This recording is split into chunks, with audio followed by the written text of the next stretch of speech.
Hello my dear student, welcome back to my channel Sarvan lecturer. आज का ये video class 10 सामाजिक विज्ञान 2024 बोर्ड एग्जाम के लिए सबसे ज्यादा इंपॉर्टेंट है। बहुत सारे स्टूडेंट हमारे पास कमेंट कर रहे थे, सर सामाजिक विज्ञान का लघु उत्तरीय और दीर्घ उत्तरीय प्रश्न आंसर के साथ समझाइए। ठीक है, बहुत आसान तरीके से आज मैं आप लोगों को पूरे बुक के सभी महत्वपूर्ण लघु उत्तरीय और दीर्घ उत्तरीय प्रश्नों को समझाने वाले। और ये क्वेश्चन जो है ना बोर्ड एग्जाम में 100% आएगा। अगर आपने ये पूरा क्वेश्चन तैयार कर लिया ना तो आपका जो ये लघु उत्तरीय वाला जो आप लोगों का है और दीर्घ उत्तरीय ये बिल्कुल कंप्लीट हो जाएगा, क्योंकि ये वीडियो बहुत ही ज्यादा इंपॉर्टेंट है क्लास 10 सामाजिक विज्ञान के लिए। बहुत सारे स्टूडेंट कमेंट कर रहे थे सर लघु उत्तरीय और दीर्घ उत्तरीय प्रश्न याद ही नहीं होता, हम कितना भी याद करें जल्दी याद नहीं होता। ठीक है, तो चलो आज का ये वीडियो लास्ट तक देखना और वीडियो को लाइक कर देना, चैनल पर नया तो सब्सक्राइब कर लेना, क्योंकि सामाजिक विज्ञान के पेपर में धुआं उड़ा देना है, एक भी नंबर नहीं छोड़कर आना है। तो क्वेश्चन नंबर फर्स्ट से हम लोग शुरुआत करेंगे। प्रश्न नंबर फर्स्ट क्या कह रहा है, ध्यान से समझना। लिखा हुआ है कि जो नेपोलियन थे, नेपोलियन द्वारा किए गए सुधारों का वर्णन कीजिए। देखो बहुत इंपॉर्टेंट क्वेश्चन है कि जो नेपोलियन थे, नेपोलियन के द्वारा कौन कौन से सुधार किए गए थे। वेरी इंपॉर्टेंट क्वेश्चन है, अगर आपने समझ लिया ना तो ये आपका 4 नंबर का क्वेश्चन समझो फिक्स है, 4 नंबर, क्योंकि बहुत ही ज्यादा इंपॉर्टेंट क्वेश्चन है। तो ध्यान से समझना। देखो जो नेपोलियन थे, नेपोलियन बोनापार्ट, ठीक है, विश्व के महानतम व्यक्तियों में से एक था। जो नेपोलियन बोनापार्ट थे वो विश्व के महानतम व्यक्तियों में से एक था और उनके असाधारण कार्यों और आश्चर्यजनक विजयों ने 1799 से 1815 ईस्वी तक संपूर्ण यूरोप को प्रभावित किया। ठीक है, और उनके कुछ प्रमुख सुधार हैं जो निम्नलिखित हैं। बहुत अच्छे से सुधार किए थे जो लोगों को बहुत ही अच्छा लगा था। पहला, शासन संबंधी सुधार। देखो शासन संबंधी सुधार में क्या है कि नेपोलियन की शासन व्यवस्था प्रतिभा, व्यापकता और कार्य क्षमता के सिद्धांत पर आधारित थी और देश की अराजकता को समाप्त करने के लिए शासन पर केंद्रीयकरण किया। मतलब देश में जो राजा थे, राजा कुछ भी कर सकते थे, तो उस अराजकता को समाप्त करने के लिए ना बहुत सारे नियम लगाए गए। देखो राजा क्या था ना, पहले ऐसा होता था कि राजा होते थे देश में और वो चाहे जो करे, ठीक है, चाहे व्यक्ति को कुछ भी करे, कुछ नहीं बोल सकते थे। ठीक है, तो इस चीज को समाप्त करना बहुत ज्यादा जरूरी था। दूसरा है आर्थिक सुधार। नेपोलियन ने पेरिस में बैंक ऑफ फ्रांस की स्थापना कराई। ठीक है, मादक द्रव्यों, नमक आदि पर कर लगाया एंड मजदूरों का वेतन निश्चित किया। चोर बाजारी, सट्टेबाजी समाप्त किया। जो ये चोर बाजारी होती है, सट्टेबाजी होता है, इन सबको समाप्त किया। तो ये सब बहुत ही इंपॉर्टेंट सुधार है। तीसरा सुधार धार्मिक सुधार। धार्मिक सुधार में भी बहुत इंपॉर्टेंट है। देखो नेपोलियन ने अपने देशवासियों को धार्मिक स्वतंत्रता प्रदान करने का प्रयत्न किया।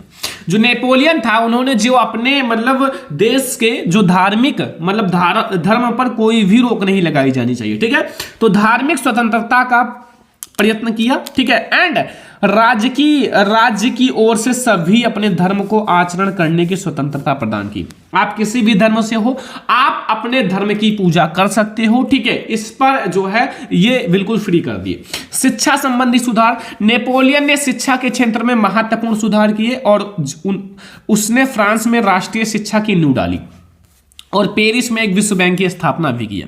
तो शिक्षा संबंधी सुधार बहुत इंपॉर्टेंट है भाई। शिक्षा अगर है तो वो देश बहुत ही आगे जाता है। ठीक है, तो शिक्षा संबंधी सुधार भी किए गए नेपोलियन के शासन में। एंड सार्वजनिक सुधार। तो नेपोलियन ने सार्वजनिक हित के लिए अनेक महत्वपूर्ण सुधार किए। उसने बेरोजगारी को दूर किया। ठीक है, एंड आवागमन का सुगम बनाने के लिए, ठीक है, 229 पक्की सड़कों का निर्माण कराया। तो नेपोलियन ने बहुत अच्छे से सुधार किए थे। ये पॉइंट याद रखना, कुछ 4 पॉइंट है। शासन संबंधी सुधार, आर्थिक सुधार एंड हमारा धार्मिक सुधार एंड शिक्षा संबंधी सुधार, साथ में आपका सार्वजनिक सुधार। तो ये सब पॉइंट जो है आप याद कर लो। अगर आपको पॉइंट याद है ना, पॉइंट याद है तो आप लोग वहां आसानी से लिख सकते हो, क्योंकि आपको पता है शिक्षा संबंधी सुधार में भाई शिक्षा का ही सुधार किया गया था। धार्मिक सुधार में धर्म की ही सुधार की गई थी। तो ऐसे आप बहुत अच्छे से लिख सकते हो अगर आप इनके पॉइंट हेडिंग याद रखते हो। ठीक है, हेडिंग बहुत इंपॉर्टेंट है। तो सामाजिक विज्ञान में मेन होता है हेडिंग, फिर आप लिखते चले जाओ, कुछ भी भरते चले जाओ, आपको नंबर मिल जाएगा। ठीक है, चलो सेकंड नंबर क्वेश्चन देखते हैं हम लोग। बहुत इंपॉर्टेंट क्वेश्चन देखेंगे। देखो सेकंड नंबर क्वेश्चन क्या है, ध्यान से समझना, बहुत इंपॉर्टेंट है। इसमें जो है वो पूछ रहा है कि जर्मनी के एकीकरण की प्रक्रिया का संक्षेप में वर्णन कीजिए। भाई जर्मनी के एकीकरण बहुत इंपॉर्टेंट है बोर्ड एग्जाम के लिए, सारे लघु उत्तरीय क्वेश्चन में आते हैं। तो जर्मनी का एकीकरण जो हुआ था उसकी प्रक्रिया का आपको संक्षेप में वर्णन करना है। तो चलो हम लोग समझते हैं पूरी जर्मनी का एकीकरण कैसे हुआ था। देखो राष्ट्रवादी भावनाएं जो थी मध्यवर्गीय जर्मन लोगों में काफी व्याप्त थी। जो राष्ट्रवादी भावनाएं हैं वो मध्यवर्गीय जर्मन लोगों में काफी ज्यादा व्याप्त थी, इसलिए उन्होंने 1848 में जर्मन महासंघ के विभिन्न इलाकों को जोड़कर एक निर्वाचित संसद द्वारा शासित राष्ट्र राज्य बनाने का प्रयास किया। ठीक है, मतलब एक क्या किया, शासित राष्ट्र राज्य बनाने का प्रयास किया। बट इस पहल को, ठीक है, इस पहल को क्या किया, जो राजशाही है, राजा हैं, ठीक है, राजा और उनकी जो फौज की ताकत है, ठीक है, फौज की ताकत ने मिलकर दबा दिया। और उनका प्रसा के बड़े भूस्वामियों ने भी समर्थन किया। प्रसा के बड़े बड़े भूस्वामी जो थे उन्होंने भी उनका समर्थन किया क्योंकि वो राजा थे। ठीक है, और उसके बाद प्रसा ने राष्ट्रीय एकीकरण के आंदोलन का नेतृत्व संभाल लिया। उसके बाद जो प्रसा थे, प्रसा ने राष्ट्रीय एकीकरण का न्यू संभाल लिया। उसका मुख्यमंत्री ऑटो वन बिस्मार्क इस प्रक्रिया का जनक था, और इसका जो मुख्यमंत्री था वो ऑटो वन बिस्मार्क था। ठीक है, ऑटो वन बिस्मार्क याद रखना, बहुत इंपॉर्टेंट पॉइंट है। जिसने प्रसा की सेना और नौकरशाही की मदद ली, जिसने जो प्रसा की सेना है पूरी और जो नौकरशाही है उसकी मदद ली। और 7 वर्ष के दौरान ऑस्ट्रिया, डेनमार्क और फ्रांस में 3 युद्धों में प्रसा की जीत हुई। ठीक है, 7 वर्ष के बाद जो है ऑस्ट्रिया, डेनमार्क और फ्रांस तीनों युद्धों में प्रसा की जीत हुई और एकीकरण की प्रक्रिया पूरी हुई। जनवरी 1871 में वारसाई में हुए एक समारोह में प्रसा के राजा विलियम प्रथम को जर्मनी का सम्राट घोषित किया गया। एंड इस तरह 1871 में जर्मनी का एकीकरण हुआ।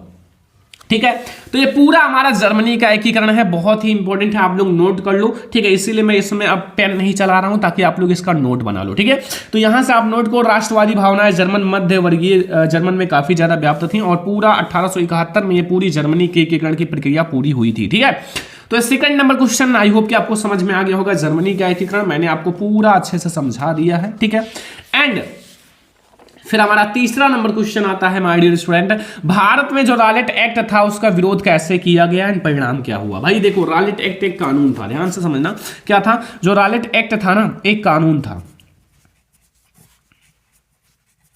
अब रॉलेट एक्ट का विरोध इसलिए किया गया क्योंकि ये केवल भारतीय लोगों के लिए था। भारतीय लोगों को बिना मुकदमे को चलाए बिना 2 साल के लिए जेल में बंद कर दिया जाता था।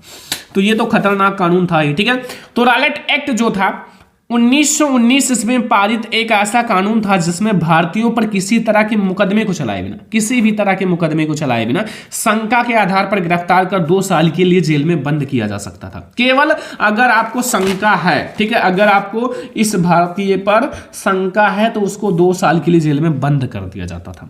ऐसा कानून था जो कि बिल्कुल बेकार कानून था भारतीय लोगों के लिए, क्योंकि भाई ऐसा कानून क्यों बनाए हो। ठीक है, क्योंकि अगर करना है तो सभी पर करो, केवल भारतीयों पर क्यों। ठीक है, परिणाम क्या हुआ कि अंग्रेजों ने राष्ट्रवादियों पर दमन करने के शुरू के साथ मार्शल लॉ कानून दिया। ठीक है, कर दिया।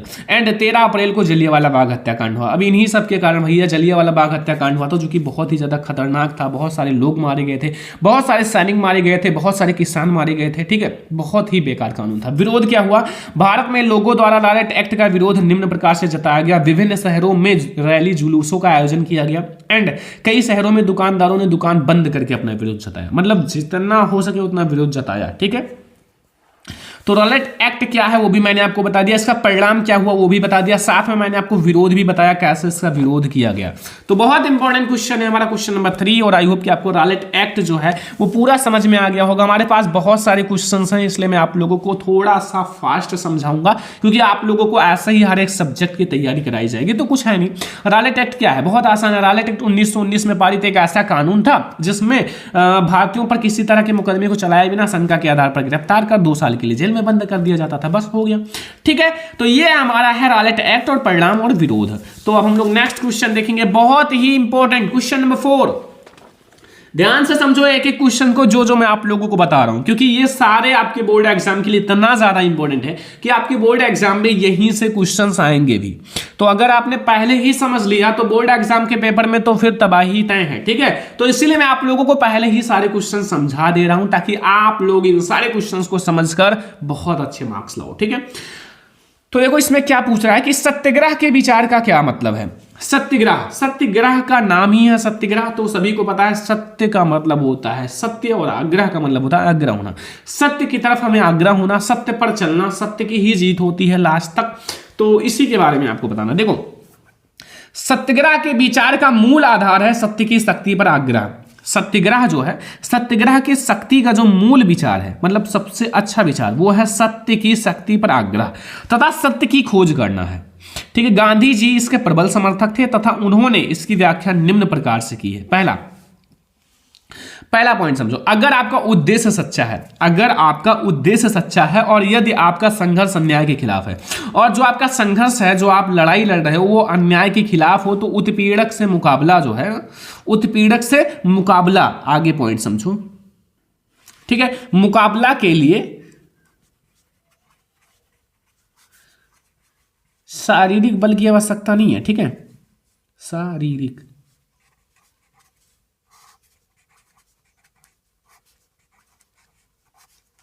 ठीक है, शारीरिक बल की आवश्यकता नहीं है, मतलब आपको शरीर की बल की आवश्यकता नहीं है, आप सत्य के सहारे ही जीत सकते हो। ठीक है, तो ये हमारा है पहला पॉइंट, बहुत इंपॉर्टेंट। सेकंड नंबर पॉइंट है कि प्रतिशोध की भावना या आक्रामकता का सहारा लिए बिना सत्याग्रही केवल अहिंसा के सहारे अपने संघर्ष में विजय पा जाते हैं, सफल हो सकता है। तीसरा पॉइंट, इस संघर्ष में अंततः सत्य की ही जीत होती है। इस संघर्ष में जो अंततः एट लास्ट तक जो सत्य होता है उसी की जीत होती है। और गांधी जी का अटूट विश्वास था कि अहिंसा का धर्म सभी भारतीयों को एकता के सूत्र में बांध सकता है। और गांधी जी का एक विश्वास था कि जो अहिंसा का धर्म है वो सभी भारतीयों को एकता के सूत्र में बांध सकता है। ठीक है, सभी लोग एक साथ हो सकते हैं। तो ये हमारा क्वेश्चन नंबर 4 है और आई होप कि आपको समझ में बहुत अच्छे से आ गया होगा, क्योंकि बहुत ही अच्छे से मैंने इस क्वेश्चन को समझाया है। 3 ही पॉइंट है, बहुत आसान है, बस आपको सत्य के बारे में बताना है। और भी पॉइंट आप लिख सकते हो सत्य के बारे में, क्योंकि ये पूरा सत्याग्रह ही है, तो सत्य की तरफ आग्रह होना, तो आप सत्य के बारे में जो जानो वो लिखो, कोई दिक्कत नहीं, कोई कंफ्यूजन नहीं। तो ये हमारा था क्वेश्चन नंबर 4। अब हम लोग आते हैं क्वेश्चन नंबर 5 की ओर, और बहुत बहुत इंपॉर्टेंट क्वेश्चन आज मैं आप लोगों को बता रहा हूं। देखो क्वेश्चन नंबर 5 में देख लो, बहुत इंपॉर्टेंट है ये क्वेश्चन नंबर 5 है। इसमें क्या पूछ रहा है कि महामंडी के कारणों की व्याख्या कीजिए। जो हमारा महामंडी था, महामंडी के कारण क्या थे, क्यों भैया महामंडी हुआ, तो महामंडी के कारणों की व्याख्या करनी है। देखो 1929 में आर्थिक महामंडी की शुरुआत हुई। कब हुआ था? 1929 में जो हमारी आर्थिक महामंडी है ना, उसकी शुरुआत हुई। और इस मंडी के प्रमुख कारण निम्नलिखित हैं, और इस मंडी के बहुत सारे कारण भी थे भाई। हम आपको 4 कारण बताएंगे, 4 ऐसे कारण जो इस मंडी के मेन कारण थे। ठीक है, तो सबसे पहले आप ये समझो कि ये जो था एक महामंडी था। महामंडी का मतलब इसमें बहुत सारी चीजें थी, और महामंडी का मतलब बहुत ही ज्यादा बड़ा मंडी था, जो कि लोगों के जो लोग खरीदते हैं ना, उससे 10-15 गुना ज्यादा ही था। मतलब वो खरीदे तो भी ना खत्म हो, जो दाम है, प्राइस है, वो बहुत ज्यादा गिर भी गई, क्योंकि भाई बहुत सारी चीजें थी वहां। देखो औद्योगिक क्रांति के कारण अमेरिका तथा ब्रिटेन में बड़े पैमाने पर उत्पादन कार्य होने लगा था। मतलब जो औद्योगिक क्रांति हुआ था उसके कारण जो अमेरिका है तथा ब्रिटेन है उसमें बड़े पैमाने पर उत्पादन कार्य होने लगा था। मतलब बहुत सारी चीजें बनाई जा रही थी लगातार। ठीक है, तो 1930 तक तैयार माल का इतना बड़ा भंडार एकत्र हो गया कि उसका कोई खरीदार ना रहा।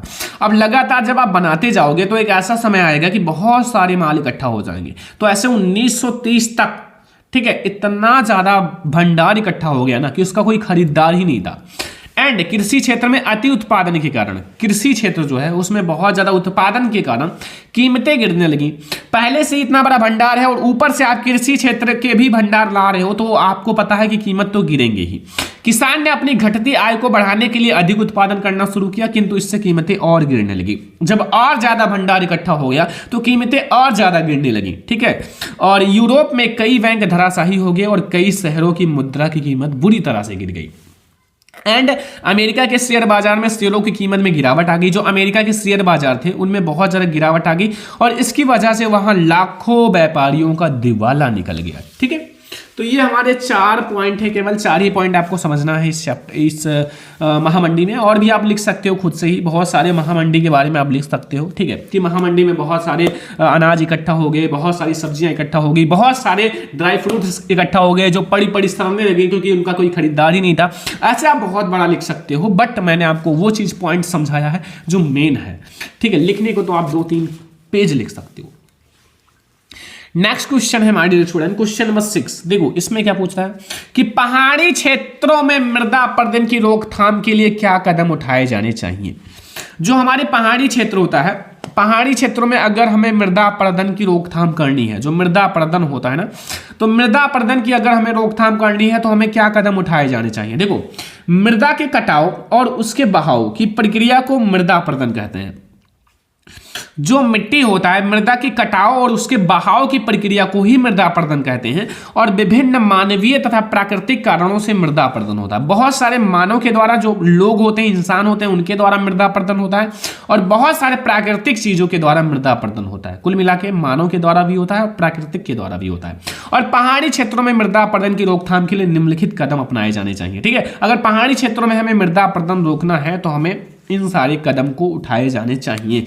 एक एक पॉइंट को समझो। जैसे पहला पॉइंट है कि पर्वतीय ढालों पर समोच्च रेखाओं के समानांतर हल चलाने से ढाल के साथ साथ जल की बहाव की गति भी घटती है और इसे समोच्च जुताई कहते हैं। ठीक है, मतलब जो पर्वतीय ढाल होते हैं, पर्वतीय ढालों पर समोच्च रेखाओं के समानांतर हल चलाने से ढाल के साथ साथ जो बहाव है वो भी गति घटती है। जब बहाव की गति घटेगी तो मृदा अपरदन कम होगा। साथ में इन्हें समोच्च जुताई भी कहा जाता है। अगर समोच्च जुताई आए तो यही होता है। दूसरा पॉइंट है कि पर्वतीय ढालों पर सीढ़ीदार खेत बनाकर अवनालिका अपरदन को रोका जा सकता है और पश्चिमी और मध्य हिमाचल में सोपान अथवा सीढ़ीदार कृषि विकसित है।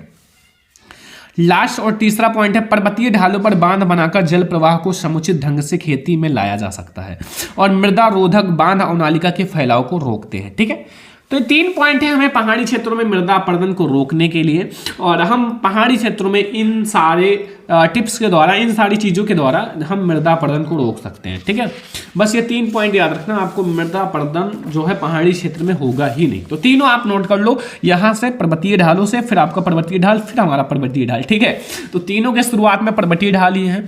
तो ये हमारा हो गया पहाड़ी क्षेत्रों में मृदा अपरदन के लिए रोकथाम की विधियां। नेक्स्ट क्वेश्चन है हमारे डियर स्टूडेंट, क्वेश्चन नंबर 7। ध्यान से समझो एक एक क्वेश्चन को। क्वेश्चन नंबर 7 में पूछ रहा है कि 3 राज्यों के नाम बताएं जहां काली मृदा पाई जाती है।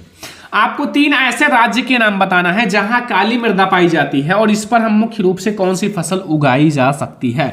और काली मृदा पर हम मुख्य रूप से कौन सी फसल उगा सकते हैं, सभी को पता होगा। ठीक है, नहीं पता है तो अब आप समझ लो। देखो जो काली मृदा होती है, काली मृदा का रंग काला होता है। ठीक है, क्योंकि इसका नाम है काली मृदा। इसे रेगड़ मृदा भी कहते हैं, मतलब काली मृदा को हम रेगड़ मृदा भी कहते हैं।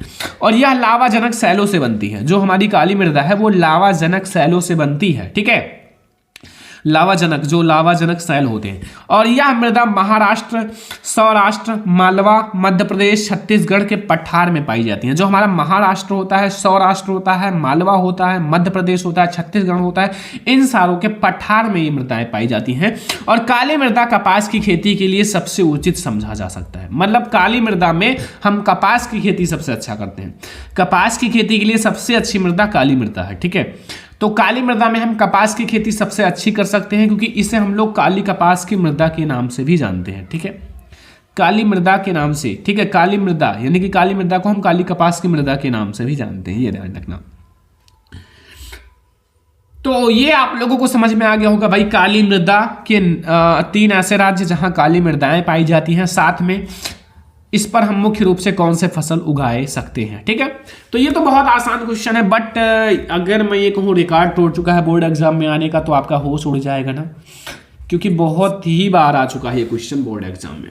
तो आपको तैयार ही कर लेना है बोर्ड एग्जाम में। अगर आपको सामाजिक विज्ञान में बिल्कुल टॉप करना है तो आपको इन सारे क्वेश्चंस को जल्दी से जल्दी तैयार कर लेना, क्योंकि बोर्ड एग्जाम के लिए very very very important question है। ठीक है, तो क्वेश्चन नंबर 7 आप लोगों को समझ में आ गया। क्वेश्चन नंबर 8 पर अब आते हैं। यहां हमारा क्वेश्चन नंबर 8 है, लिखा हुआ है कि जैव विविधता क्या है। जो हमारी जैव विविधता है वो क्या है, और मानव जीवन में इसकी महत्वता का वर्णन करो। जैव विविधता का जो मानव जीवन में क्या महत्व है, तो सबसे पहले हम लोग समझ लेते हैं माय डियर स्टूडेंट जैव विविधता कि है क्या जैव विविधता। ठीक है, ज्यादा बड़ा नहीं है क्वेश्चन, छोटा सा है। देखो जैव विविधता का मतलब होता है, जैव विविधता जीवमंडल में पाए जाने वाले जीवों को विभिन्न जातियों में पाई जाने वाली विविधता है। मतलब जो जाति होते हैं, जीव होते हैं, उनके बीच में जो विभिन्नता पाई जाती है वही है। दूसरे शब्दों में हम कह सकते हैं कि जैव विविधता वनस्पतियों एवं प्राणियों में पाए जाने वाले जातीय विभेद को प्रकट करता है। मतलब जो विभेद है, जो भिन्नता है, वही जैव विविधता है। और भूपृष्ठ पर वर्तमान जैव विविधता अरबों वर्षों से हो रहे जीवन के सतत विकास की प्रक्रिया का परिणाम है और पर्यावरण ह्रास के कारण जैव विविधता का क्षय हुआ है और जीवों की अनेक प्रजातियां लुप्त हो गई हैं तथा कई संकटग्रस्त भी हैं। बहुत सारे प्रजातियां जो है वो लुप्त हो गई हैं। पहले डायनासोर था, अब डायनासोर नहीं है, ठीक है।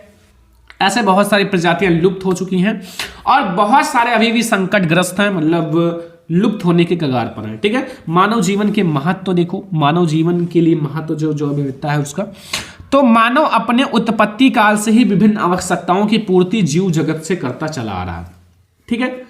जो जीव जगत है उसी से मानव जीवन अपनी आवश्यकताओं की पूर्ति करता है, ठीक है। और मानव को भोजन, आवास एवं परिवेश संबंधी विभिन्न आवश्यकताओं और अपने अस्तित्व के लिए जैव विविधता पर ही निर्भर रहना पड़ता है, ठीक है। और जैव विविधता के उपभोग की दृष्टि से मानव जो है अधिक उपयोगी, थोड़ा सा और है, ठीक है, प्राणियों और पौधों का पालतूकरण किया और कृषि एवं पशुपालन इसकी आवश्यकता का परिणाम है, ठीक है।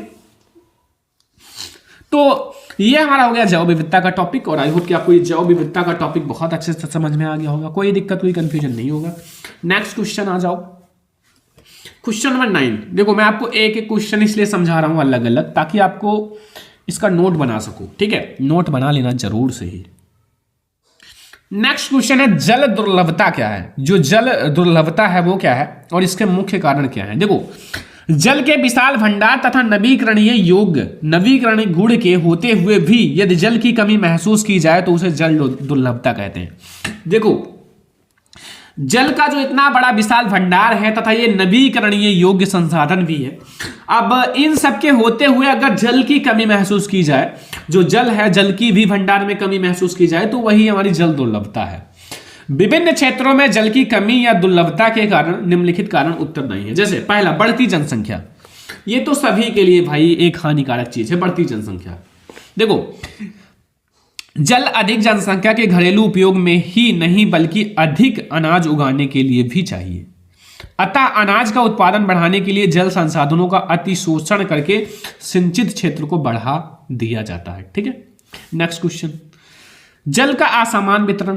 तो भारत में बहुत सारे ऐसे क्षेत्र हैं जहां सूखा पड़ता है, वर्षा बहुत कम होती है। ऐसे क्षेत्रों में भी जल दुर्लभता या जल की कमी देखी जा सकती है।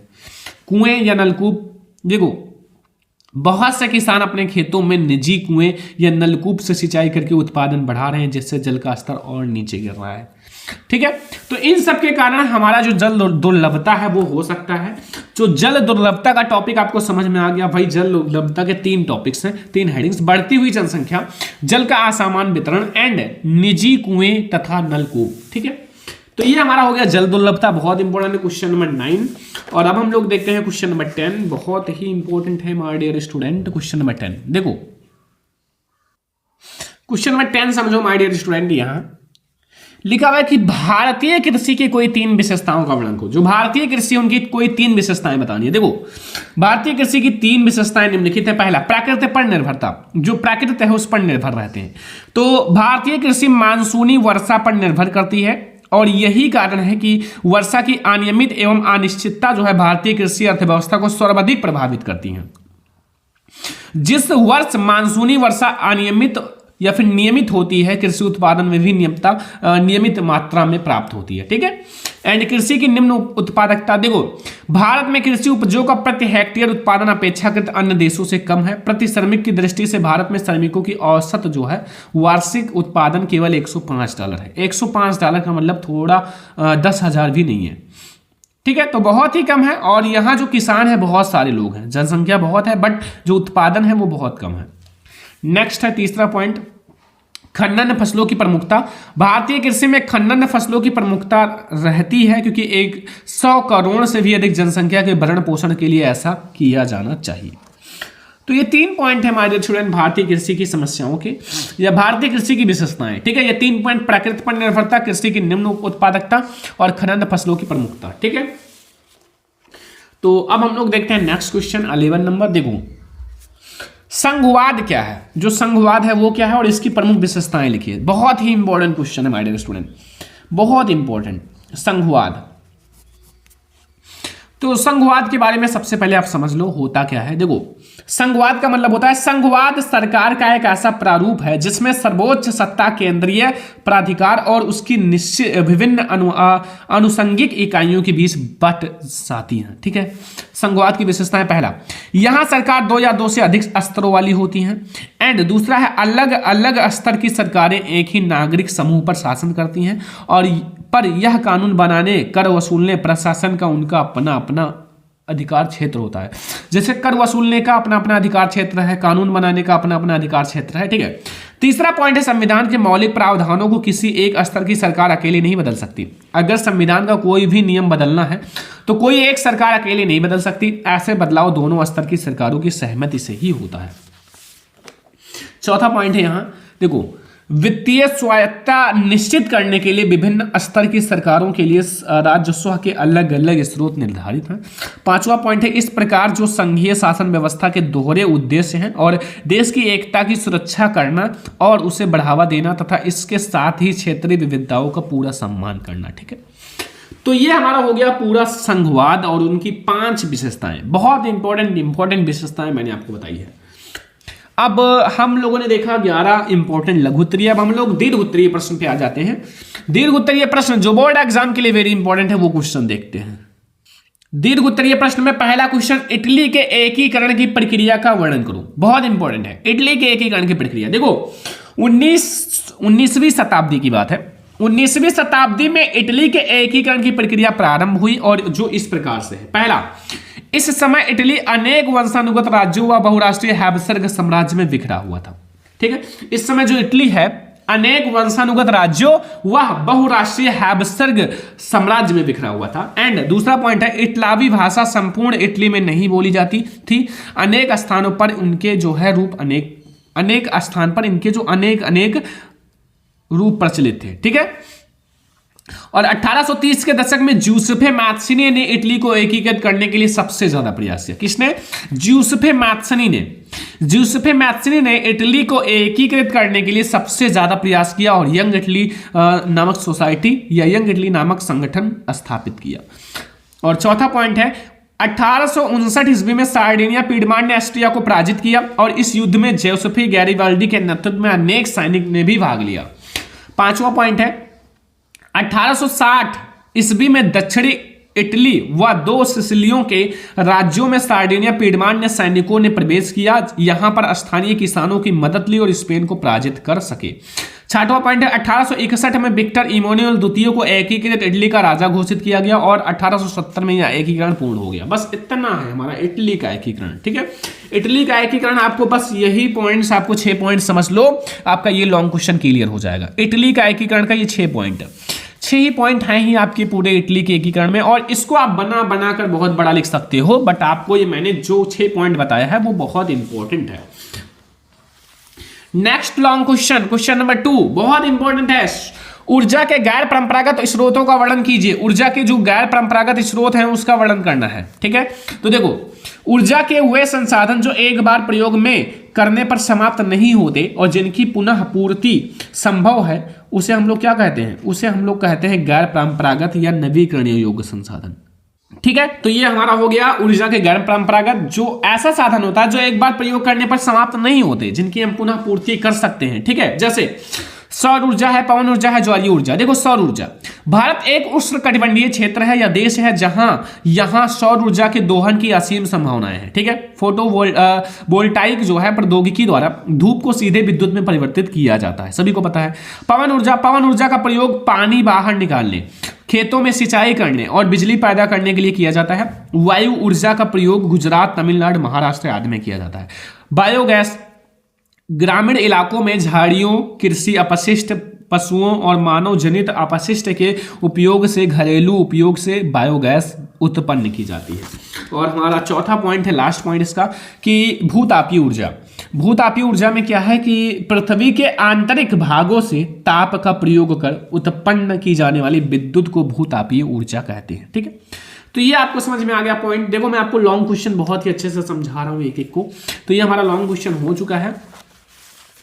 अब हम लोग समझते हैं नेक्स्ट तीसरा नंबर लॉन्ग क्वेश्चन। देखो भारत में संघीय व्यवस्था कैसी है, इसके 4 लक्षण बताइए। तो स्वतंत्रता के बाद जो है भारतीय संविधान ने भारत को राज्यों का संघ घोषित किया और इसमें संघ शब्द नहीं आया, ठीक है। पर भारतीय संघ का गठन संघीय शासन व्यवस्था के सिद्धांत पर हुआ। पहला, 2 स्तरीय शासन व्यवस्था। संविधान ने 2 स्तरीय शासन व्यवस्था का प्रावधान किया था और संघ सरकार और राज्य सरकार, ठीक है, जैसे ये हमारा संघ सरकार और राज्य सरकार 2 स्तरीय है, ठीक है। लेकिन बाद में पंचायतों और नगर पालिकाओं के रूप में संघीय शासन का तीसरा स्तर भी जोड़ा गया।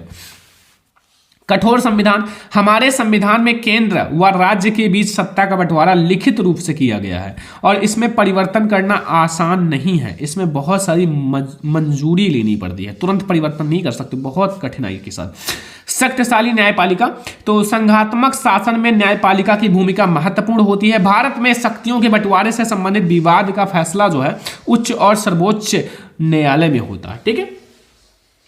तो 3 पॉइंट आपको समझ में आ गया। चौथा पॉइंट समझो, वित्तीय स्वायत्त।